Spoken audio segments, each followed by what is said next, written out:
Hello guys, welcome back to our channel Chandana cooking ব্লগসে তোমাদের সকলকে স্বাগত জানাই। এখন বাজছে 11:45। এখান থেকে এই ব্লগটা শুরু করলাম। আজকে কি বলো তো, 25শে ডিসেম্বর চলছে, তাই পিকনিক হচ্ছে। সকাল থেকে যা যা হয়েছে সেগুলো দেখাতে পারিনি, তো এখন থেকে যেগুলো শুরু হচ্ছে সেগুলো প্রত্যেকটা দেখাতে থাকবো, তোমরা দেখতে থাকো। চলো এখান থেকে শুরু করা যায়। আর 11:45 বাজছে, এখন দাঁত বাজছে, এতটাই ব্যস্ত, তাই কেক কাটা হবে। তারপরে কী কী হচ্ছে সব কিছু তো। আজ 25শে ডিসেম্বর, তাই আমার থেকে একটা কেক অর্ডার দিয়েছিলাম। অর্ডার দেওয়া বলতে আমার বোন কলকাতাতে থাকে, সে সেখান থেকে বলেছিল দিভাই কী নিয়ে যাব। আমি বলেছিলাম যেহেতু সামনে বড়দিন আছে তুই বরঞ্চ দুটো কেক নিয়ে আসিস। আর তখন আমার দোকানে গিয়েছিল এবং এই কেকটা নতুন এসেছে, বললো এটা খুব টেস্টি এবং আমার চকলেট ফ্লেভার খুব ভালো লাগে। তাই ওকে বললাম চকলেট ফ্লেভারটা নিস। তাই ও এই দুটো এনেছিল, একটা চকলেট ফ্লেভার, এটা খুব সুন্দর, খুব টেস্টি এবং দেখতে খুব সুন্দর। ভেবেছিলাম হয়তো খেতেও নিশ্চয়ই খুব সুন্দর হবে, সত্যিই খুব সুন্দর। প্রথমে কেকটা কেটে নিলাম, দেখো খুলে তো কেকটার প্রেমেই পড়ে গেলাম, এত সুন্দর একটা দেখতে। আর মিয়ামারে তোমরা যারা যারা কেক খেয়েছো তারা তো জানো ওখানকার কেক খুব সফট এবং খুব টেস্টি হয়। আমার তো খুব ভালো লাগে, আর বড়দিনে মিয়ামার ছাড়া চলে না। তাই কেকটা কাটতে শুরু করে দিলাম, কারণ এবার কেকটা খাবো সবাই মিলে ভাগ করে। আজকে তো পিকনিক হচ্ছে, একটু কেকও খেতে হয়। আমাদেরকে শান্তা তো কিছু দিয়ে যায়নি, তাই কেকটা আমার বোন নিজেই কিনে এনেছিল ওখান থেকে। আর কেকটা দেখতেও খুব সুন্দর, যেমন খেতেও সুন্দর, কারণ প্রথমে একটা টুকরো আমি নিজের মুখে নিয়েছিলাম, খুব টেস্টি খেতে। তাই ভাবলাম আমি একা কেন খাবো, সবাইকেই দিই। তাই প্রত্যেককে ভাগ করছিলাম, কেটে কেটে ওদেরকে দেবো বলে ডাকছিলাম। দেখো কেউ নিতে চাইছিল না, দেখতে খুব সুন্দর না। এবার আমি রান্নার কাজে চলে গেলাম। আসলে আমাকে বানাতে হবে মটনটা। আমি মটনটা খুব ভালো রান্না করি, আর মটনটা দেখতেও খুব সুন্দর, দেখো পুরো ফ্রেশ একদম। আর এখানে আমাদের বাড়ির একটা সদস্য আছে, ছোট্ট মিলি। ওকে আমার মা খুব ভালোবাসে, ছোটোবেলা থেকে ওকে মানুষ করেছে তো। আর মিলির সত্যিই খুব শরীরটা খারাপ ছিল, এতটাই খারাপ যে মিলিকে 1-1.5 মাস স্নান করানো হয়নি, কারণ ডক্টর ওকে বারণ করেছিল। ও খুব ঠান্ডা লেগেছে, এমনি ঠান্ডাটা পড়ে গেছে, মানুষেরই লেগে যাচ্ছে, আর এরা তো ছোট্ট বাচ্চা, এই জন্য ওকে 1.5 মাস স্নান করানো হয়নি।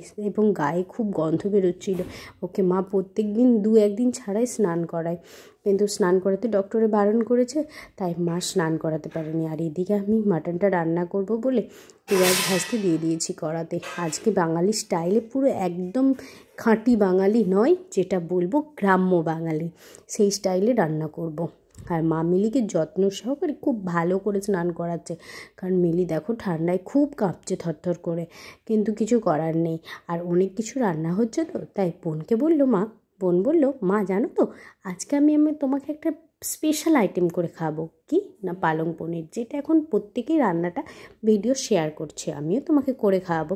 কিন্তু উপরে যেহেতু আমি উনানে রান্না করছিলাম, তাই মা বলল তুই নিচে চলে যা, গ্যাসে একটু রান্না কর। আর এদিকে মা মিলিকে ভালো করে ঘষে ঘষে শ্যাম্পুটা মাখিয়ে দিয়েছে। এবার ওকে গরম জল করেছে, কারণ ঠান্ডা জলে ঠান্ডা লেগে যাবে বলে হালকা গরম জল করেছে, করে ওকে স্নান করাচ্ছে। আর ওর কানে জল ঢুকে গেলে খুব ব্যথা পাবে, কষ্ট পাবে, তো তাই মা ওর কানগুলো ধরে রাখবে। আমি ভালো করে আস্তে আস্তে মাথায় জল দিচ্ছি। দেখো মিলি খুব ভালো, মিলি খুব শান্ত। মিলির ডাকনাম কি জানো? বেটু। বেটু খুব ভালো।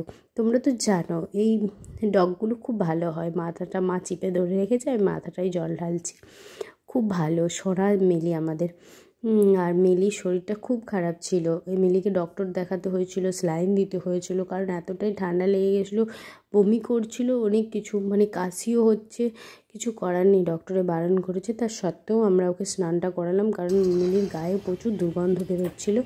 তার জন্য মা মিলিকে ভালো করে ঘষে ঘষে দেখো মুছিয়ে দিচ্ছে মানুষের মতো। আমি রান্নার জন্য প্রস্তুতি নিচ্ছি, আর আমার ক্যামেরাম্যান হচ্ছে এখন মাথায় স্পা করেছে, তাই শ্যাম্পু দিচ্ছে। আর এখানে মিলিকে মা ঘষে মোছাচ্ছে, কারণ মিলিকে যদি একটু ছেড়ে দেয় এক্ষুনি উনানে যে মাথাটা ঢুকে যাবে। আর নিচে মা বসে বসে শাক কাটছে, মিলিকে স্নান করানো হয়ে গেছে, তারপরে মা স্নান করে।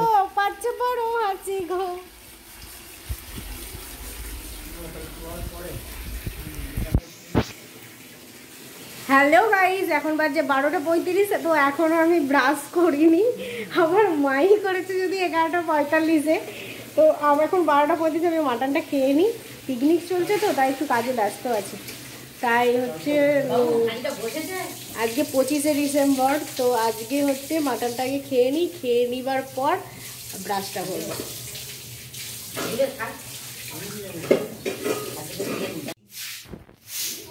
ম্যাডাম তো দেখান, আপনি এখন দাঁত মাজছেন।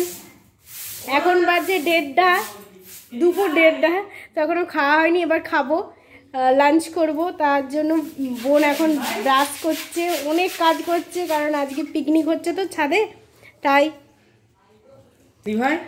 আর এখন 1:30 বাজে তো, তাই মাটনটা খাবো, তার আগে একটু ব্রাশ করে নিই। আমার এখনও স্নান হয়নি, মাথাটা শুধু ধুয়েছি, তাই।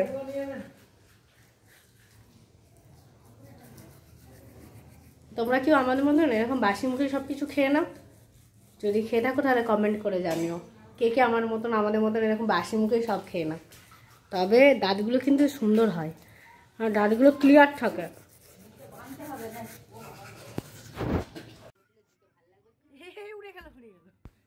রান্নাও রেডি, সবাই রেডি। দেখো এবার বেলুনগুলো মানে ফোলানো হয়ে গেছে, ওখানে বক্সও বাজছে, সাউন্ডটা আমি দিতে পারিনি কারণ কপিরাইট পড়ে যাবে। আমি খুব এক্সাইটেড ছিলাম, মাথায় স্নান টান করে নিয়েছি, একটু ডান্স করছি। আর মা দেখো সবার জন্য ভাত বাড়ছে। আজ আমরা কলা পাতায় খাবো।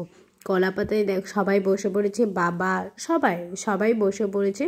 আর মা রান্না করেছিল পটল ভাজা, আলু ভাজা, শাক ভাজা, 5 রকমের ভাজা, তার সাথে পালং পনির। আর মাটির হাঁড়িতে করে আমি সবসময় হাঁড়ি মাটনটা বানাই, আর আমার মাটনটা খুব ভালো লাগে কারণ মাটির হাঁড়িতে যেহেতু রান্নাটা হয় আর খুব টেস্টি। তোমরা তো এর আগেও আমি একটা ভিডিও শেয়ার করেছিলাম যে হাঁড়ি মাটন তোমরা একটু বানিয়ে খেও, খুব ভালো, খুব টেস্টি এবং খুব সুন্দর বানানো হয়েছিল। তোমরা একবার বানিয়ে দেখো, খুব ভালো লাগবে। চলো পরের ভিডিওতে দেখা হবে, বাই।